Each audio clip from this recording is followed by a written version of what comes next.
আসসালামু আলাইকুম। সবাইকে সোহান সলিউশনের পক্ষ থেকে শুভেচ্ছা এবং অভিনন্দন জানাচ্ছি। আমি মোহাম্মদ সোহান। আজকে আমরা একটা গুরুত্বপূর্ণ বিষয় নিয়ে আলোচনা করব। কুইকবুকস অনলাইনের যে বিষয়টা আসলে আমাদের অনেক সময় সমস্যার সৃষ্টি করে। সেটা বেসিক্যালি ঘটে হচ্ছে আমাদের যখন আমরা অ্যাকাউন্ট রিসিভেবল ম্যানেজমেন্ট করতে যাই, সেক্ষেত্রে প্রোগ্রেস ইনভয়েসিং জিনিসটা আসলে আমরা অনেকেই বুঝি না। এই অপশনটা আসলে কিভাবে কাজ করে, কোথায় আছে, বা এই অপশনটার কাজটা আসলে কি, সেটা আমাদের আসলে অনেক সময় বোধগম্য হয়ে ওঠে না, অনেক কঠিনতার কারণে, বা অনেকে এই জিনিসটাকে আসলে কঠিন হিসেবে চিন্তা ভাবনা করে থাকে এই জন্য। তো আসুন আজকে আমরা দেখব প্রোগ্রেস ইনভয়েসিংটা কি। আসলে সবার আগে ইনভয়েসটা কি সেটা আমাকে বুঝতে হবে। তো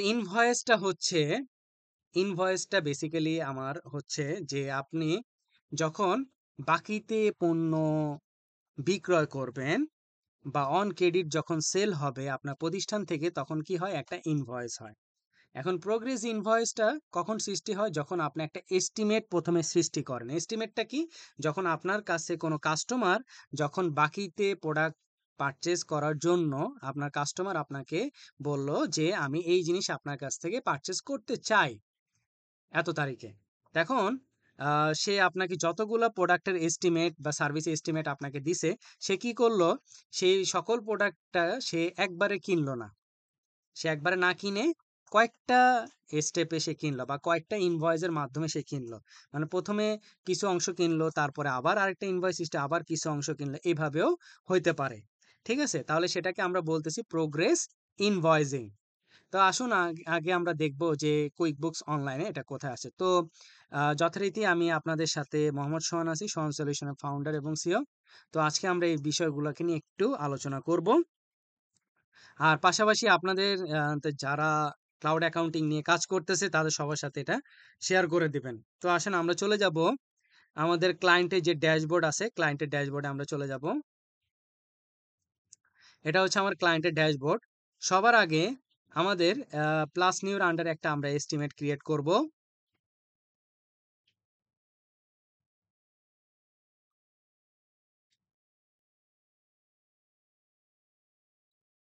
প্লাস নিউর আন্ডারে আমরা একটা এস্টিমেট ক্রিয়েট করব।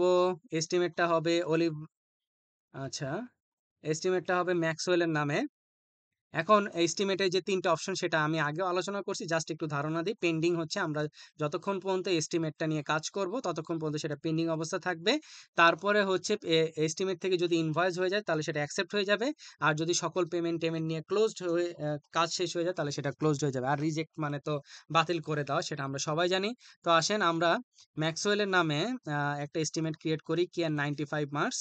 এটা সে আমার কাছ থেকে নিবে হচ্ছে ১০ টা প্রোডাক্ট হচ্ছে। এখন যেহেতু কেএন 95 মার্কসের দাম কম, তাহলে 500 করে নিল।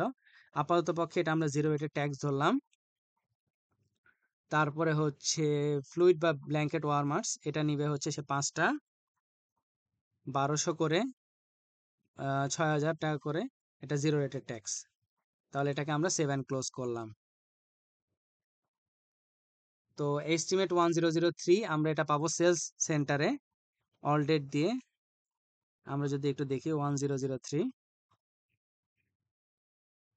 এই যে ম্যাক্সওয়েলের নামে মে মাসের ১০ তারিখে একটা এস্টিমেট করা হয়েছে।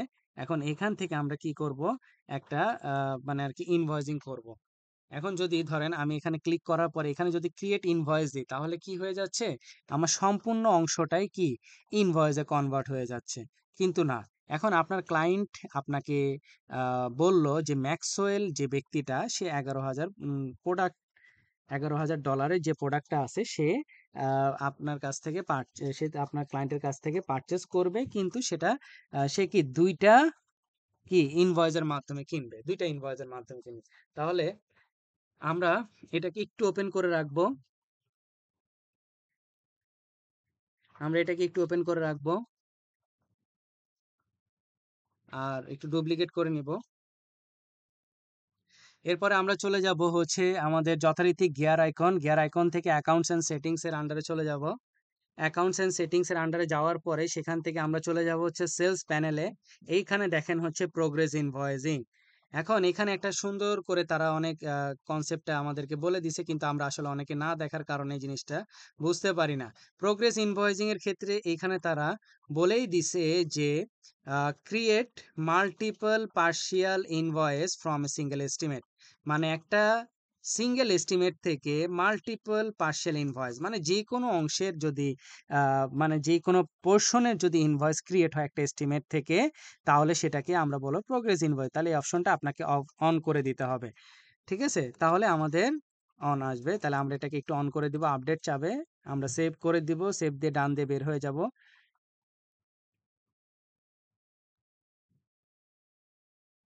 একটু রিলোড দিয়ে নিব, তাতে করে সেটিংসটা আমাদের প্রপারলি হবে।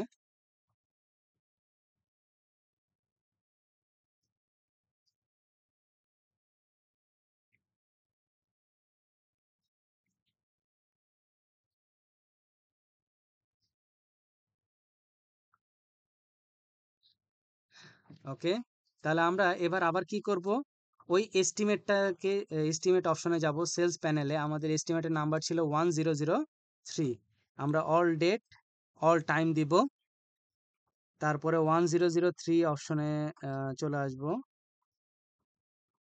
এই যে 1003 এস্টিমেট,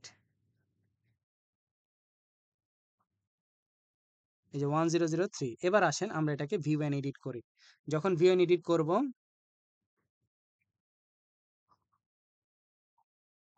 এইখানে ম্যাক্সওয়েল কাস্টমার সে আপনার ক্লায়েন্টের কাছ থেকে কি বলতেছে, যে 10টা এবং 5টা প্রোডাক্ট সে নিবে কয় তারিখে, মে মাসের 10 তারিখ 2024 সালে। এখন দেখেন আমি যদি ক্রিয়েট ইনভয়েসে যাই, খুব সুন্দর একটা পপ আপ আপনার সামনে এসে হাজির হয়েছে। সেই জিনিসটা কি আমরা একটু বোঝার চেষ্টা করি। সেখানে বলা হয় how much do you want to invoice, মানে আপনি কতটুকু ইনভয়েসে কনভার্ট করেন, total of all estimate line, মানে সম্পূর্ণ যে এস্টিমেটের যে অ্যামাউন্টটা ছিল সেটাই কি করতে চান, নাকি কত পার্সেন্টেজ সেটা করতে চান, নাকি কাস্টম অ্যামাউন্ট ইচ লাইন।